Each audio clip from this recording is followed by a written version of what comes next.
Chinese President Xi Jinping is visiting Europe at a time when Sino-European relations are far from perfect.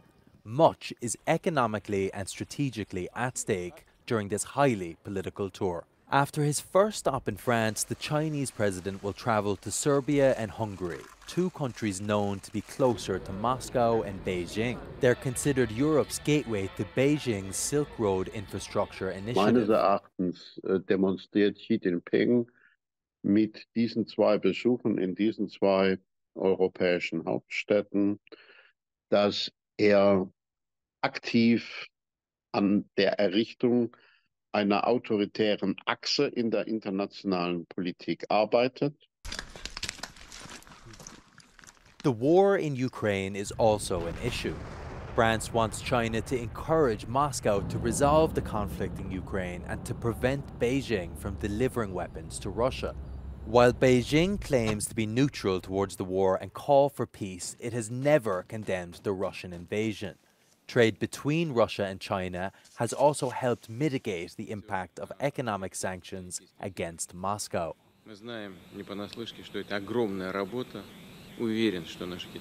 La préoccupation principale, c'est évidemment tout le soutien qui peut être apporté à la Chine en termes de technologie à usage dual et qui peut contribuer à renouveler tout l'équipement militaire russe. The debate on trade policy issues also promises to be strong.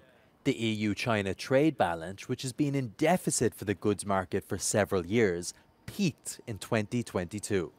Les préoccupations européennes se concentrent beaucoup sur le déséquilibre qui se crée dans le secteur des technologies vertes, avec toute la question des surcapacités actuelles de la production de l'industrie des technologies vertes chinoises qui ne sont pas absorbées par une consommation en berne et qui exposent aujourd'hui l'industrie européenne à beaucoup plus de compétitivité.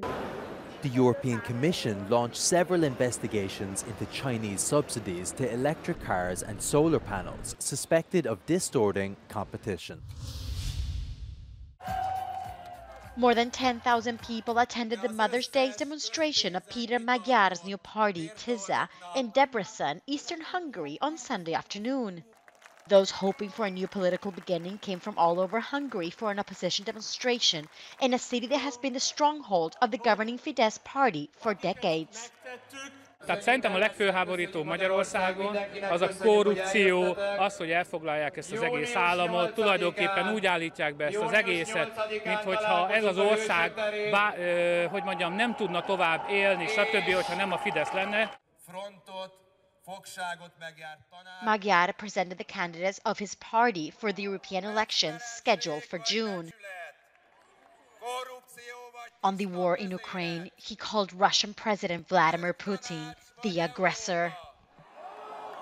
Kelet vagy nyugat, propaganda vagy valóság, további hanyatlás vagy fel...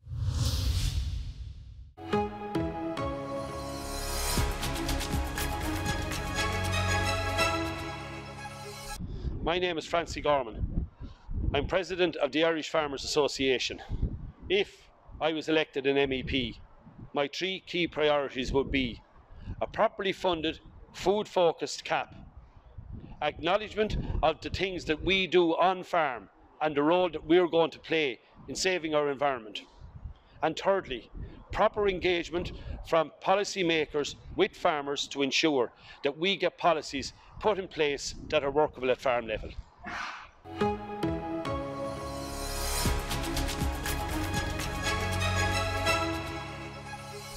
Hola, soy Cristina García, candidata del Partido Animalista con el Medio Ambiente PACMA para las próximas elecciones europeas de junio de 2024. Y una de las primeras cosas en las que quiero trabajar si PACMA consigue un eurodiputado es la ganadería, como una de las principales causas de emisión de gases CO2 a la atmósfera y de explotación sistemática de animales. Hay que tener en cuenta que la mayoría de la regulación sobre esta actividad procede de la Unión Europea y que además ahora el lobby ganadero está ejerciendo una presión muy importante. Por eso los partidos animalistas europeos tenemos que estar representados en el Parlamento y unir fuerzas para trabajar en esta cuestión.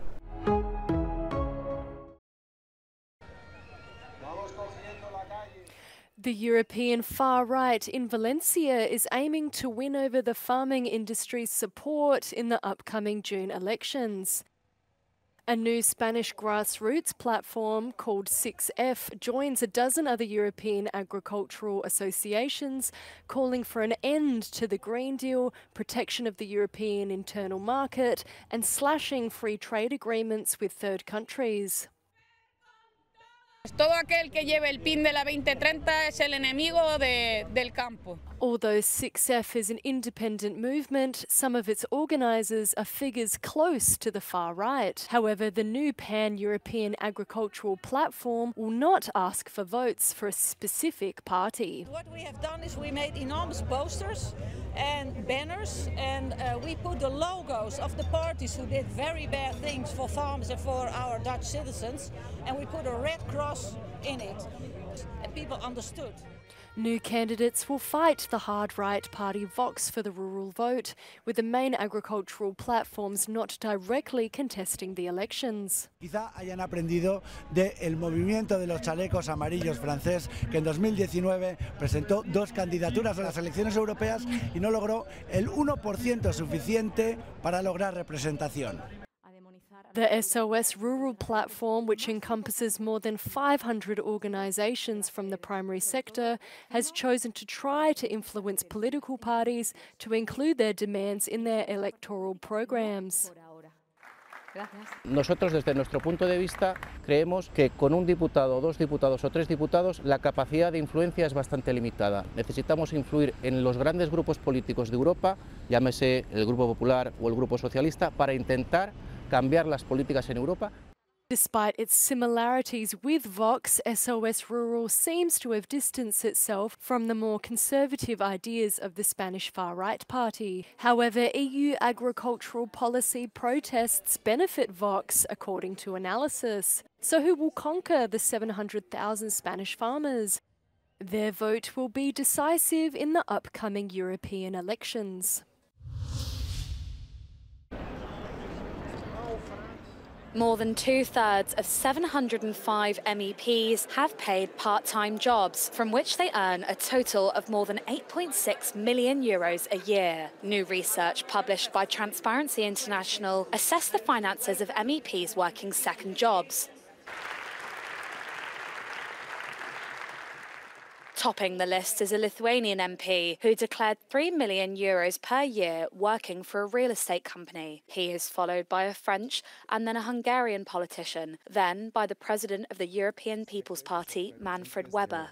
Published on the European Parliament website. It is perfectly legal to have a side job as long as we are transparent about it. But obviously, when we look at the contents of the declarations that the MEPs have filled in, we do see some activities that really raises some concerns.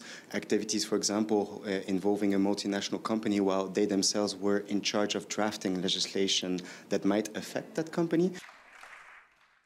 Transparency is not accusing any MEPs of breaking the rules, but the research underscores that some MEPs are getting paid by companies in the same sector as a lot of their parliamentary activity. Among those involved, Polish Marek Belka told Euronews that his supervisory board meetings do not violate his obligations as an MEP.